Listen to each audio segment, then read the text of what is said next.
this is going to be, let's see, 1, 2, finding happiness in your life, step 3. Step 1 was just making your list and breaking it down, and how I had, got through the first biggest con, which was my relationship. Step 2 was the pros and cons of my job, and figuring out if I just need to stay at that job and do something different there, or just find a new job. Don't mind my hair. I just got it from a nap right before my last video. Okay, step 3 is health. It's like the third most important thing on my list. Like I said, I had made my pros and cons. I didn't have them in order of importance, but number 3 is like, once you figure out your relationship and your job, the next thing is just your overall health. So for health, I didn't really make a list of pros and cons. I just made like notes. And the number one thing, or number one rule in having a happy life is there are no rules. There's not. Nobody's your boss. Nobody rules you. Do what you want to do. Do what makes you happy and do what works for you. You don't have to go by what anybody else says. You can take bits and pieces from here and there, things that you think might help. If they help, good. If they don't, scratch them. And do what works for you. For example, okay, they have like the Advocare 24-day challenge. There's a Beachbody 21-day fix. There's Insanity, P90X, Yoga Booty Ballet, Hip Hop Abs, like all these different things. There's like Shakeology. There's the Advocare like Spark drinks and meal replacements and that crap. Well, not crap, I should say stuff. There's Quest bars and Quest like protein chips. There's all kinds of supplements and stuff at like GNC. There's Isagenix. I mean, there's so many things. You don't have to pick just one. Like, I'm a distributor for Advocare, but I don't just use Advocare. I have the 21-day fix from Beachbody. I have BCAAs that I got online that they're not from GNC. I forget what company they're from. I have P90X. I have Yoga Booty Ballet. I have Hip Hop Abs. You can have a variety. Don't set yourself up to fail. Don't think you have to just stick with one thing. Like a lot of people do, but you don't have to do that. There are no rules. If you want to start your day with a Spark and like one of their packets of Slim, and then have your breakfast according to the 21-day fix, little portion controls, and then later on do a P90X workout, do it. I mean, if you want to have like the Isagenix little fiber cake bar thingies as your bedtime snack, or an Advocare like fiber drink, or the Advocare herbal cleanse, or I mean, just mix it up. Do whatever thing. You don't have to follow just one thing. I mean, like if you're doing products, I would at least read the ingredients to make sure you're not having like too much of like, don't have an Advocare Spark and then have some other brands like C4, because that's a shit ton more caffeine. Like, I wouldn't do that kind of stuff. I mean, you have to check your labels, but yeah, do what works for you. If you want to do part of this, part of that, part of this, part of that, or just one thing on certain days, do it. And it's totally fine. Do whatever. It's totally fine. It's totally okay and fine. Like, seriously, do what works for you. Nobody's going to be standing over your shoulder like, oh, that's part of this company. Oh, that's part of that company. You can't. Who cares? Do what works for you. Number one rule of life, there are no rules. You are your only ruler. He's your only judge. Do what works for you. And speaking of which, like, if you can't get to a gym, like, if you don't own, sorry, I'm looking at my notes. If you don't own, like, Hip Hop Abs or Yoga Booty Ballet or P90X or Insanity, or I have Jillian Michaels DVDs, I have Carmen Electra, Stripper Aerobics, I have Kendra Wilkinson's DVD. I mean, I have so many DVDs. And you don't even have to have, like, if you can't get to the gym, there's no excuse. If you don't have a gym membership, there's really no excuse. I have a total gym and an elliptical in my basement. I don't use them. There's no excuse. That's just me being lazy. You could, like, walk across your living room doing lunges. 5 times a day. Who cares? You can go any room of your house and do squats. You can do jumping jacks anywhere. You can get on the floor and do push-ups. Like, you don't have to have a DVD or a gym membership or weights to get in shape. Like, soup cans, jugs of water. I mean, there's so many things out there. And if you're watching this video, you obviously have access to internet. Go on YouTube. You can find, like, any freaking thing. I mean, there's really, literally no excuse. If you have an outside and a road, you can walk. You can jog. I mean, every little step counts. If you have stairs in your house, or you can walk somewhere that has stairs, if you do one flight up and one flight down, okay, that might not be much, but it's more than what you did yesterday. You've got to start somewhere. Speaking of starting, I would suggest taking before pictures. Just where, if you're a guy, just being like some boxers or shorts, and if you're a girl, maybe a sports bra in like boy shorts or a bathing suit.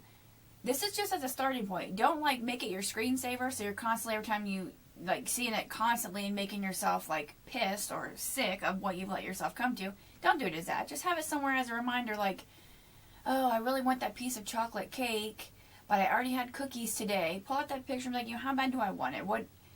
Just use it as a reminder, and also use it as a starting point so you can see how far you've come.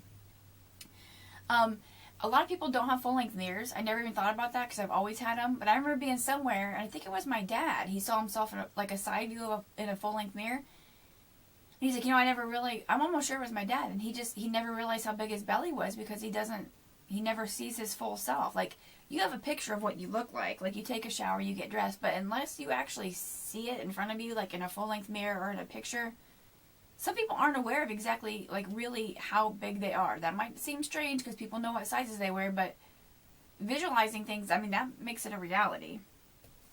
So yeah, just have that as a little side note. So anytime you're questioning anything, or if you feel, oh my gosh, I feel great, I've exercised all week, go back and look at that picture and just see how far, like, you're moving away from that. You're moving away from that person, that size, that shape. It helps. It really does. The next thing, if you have a great song like that Bruno Mars song, It Drives Me Freaking Crazy, that Uptown Funk song, I mean, every time I hear it, it's stuck in my head, but it's an upbeat song. Get something like that, or something that really, like, perks you up and gets you energized, and make it your ringtone. You can't start your day off bad when your alarm's going off. Like, if you have a phone, which most people do, if your alarm clock and you're waking up to like one of your favorite upbeat songs, that just starts your day off like on a positive tip right from the get-go. I mean, that gets you, like, you wake up smiling and pumped, like ready to take on the world. So yeah, and it doesn't have to be that song, just any song that, not a slow song. And a lot of people have like the annoying ringtone, so it makes sure it wakes them up. But not kind of wake up like annoyed. Wake up to one of your favorite upbeat, motivated songs, and I'm telling you, you will start your day off smiling and so happy. Another thing is break up what you're going to do. It doesn't have to all be at once. Like, make charts. Like, make a squat chart. Just get a notebook. Like I said, notebooks come in handy. Get a squat chart. If you want to start off doing 50 squats a day, break it down into like 10 squats 5 different times. If you want to do one when you get up, one when you go to bed, one after your lunch, right there's 30. Like, one set of 10. Squeeze in one at dinner or one after breakfast, and there you got 50. Like, you don't have to stand there and do 50 squats at a time until you're like so over it you don't even want to finish them. No, break it up. Lunges.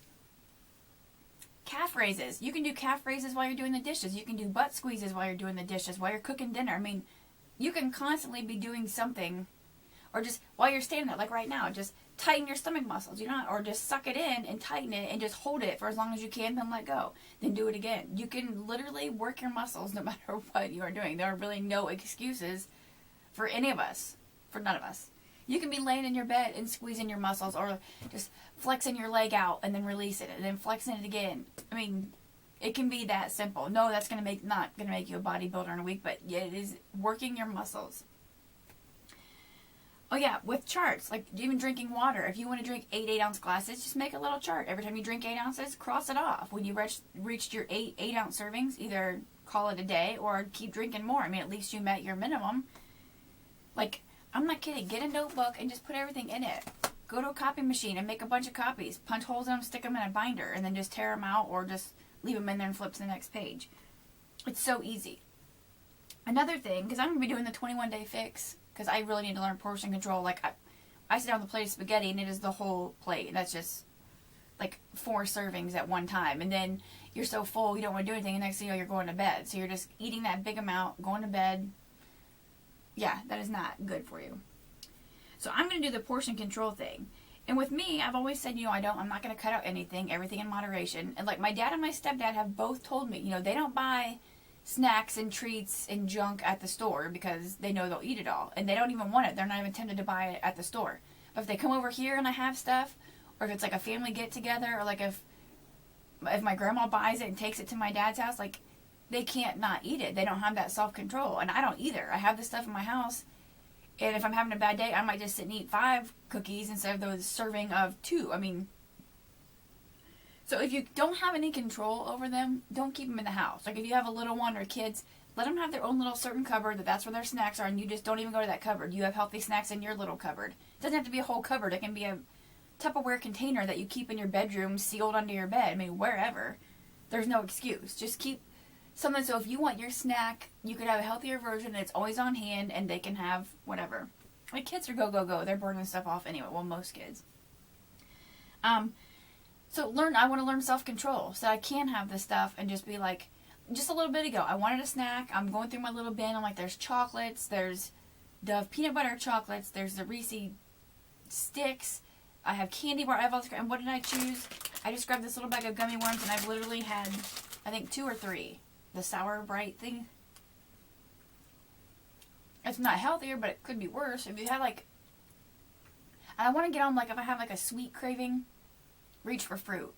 If I have, like, a crunchy craving, I can just have plain old popcorn to get the crunch. Or, like, baked, lighter versions of chips, or, you know. Yeah. So all of these things. Oh, also set goals. Short-term goals, long-term goals. Say you want to lose 50 pounds. Don't just set your goal at I want to lose 50 pounds, because then week after week after week of busting your ass, you haven't reached your goal. You're going to be, like, I can't think of the word. You know what I mean. You're going to be, like, let down and sad that you haven't reached your goal. So set a goal. If it's 2 pounds per week, that's fine. And work on that 2 pounds per week. So then you have, like, you're reaching that goal every single week. 2 pounds isn't that crazy, especially if you're, like, going hard with exercise and watching what you eat. You can drop 2 pounds in a week easily. And after that 1 month, you're down 8 pounds. But when you get to that 2 pounds, like, say you lost 2 pounds, right, you don't have to stop. That's just, like, your minimum goal. It's all these short little goals, your short-term goals that will lead you up to your long-term goal. Set it for a year. Set it for 6 months, whatever it is. Baby steps. You gotta give yourself some room to take little steps to feel like determined, like, oh wow, I just lost 2 pounds. I can do this. I can do 3 pounds next week. You've got to build yourself up. You can't just say, I'm gonna lose 50 pounds in a month and a half, and that's your only goal, because you're setting yourself up to fail. So I'll do a video with, like, examples of my charts, with tips of things you can do at home, exercises you could try at home, just little things that work for me and that I like to do. They'll be on, like, videos to come. I'm not going to do it today. I have to get ready for work, but yeah, just stay tuned for that. So subscribe if you're not subscribed. Just click that red button below and you'll see tips and tricks. And if you're a busy mom, if you just work a super stressful job, if you're on the road, there's still things you can do no matter where you're at, where you work, where you live. There's always something you can do. So yeah. Sorry, I'm chewing this gummy worm. Yeah.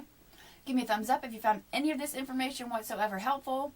If you are starting to fall off track, just come back to my videos and comment. I will gladly, talk to you and give you hints and tips of things that work for me. I'll help you along the way, and you can help me. If I'm having a tough time, chime on in my comments, say, hey, quit being lazy. There's no excuses. And we can help each other. Yeah, I thank you for watching, and I will see you in my next video. Stay tuned for tips and tricks. Bye!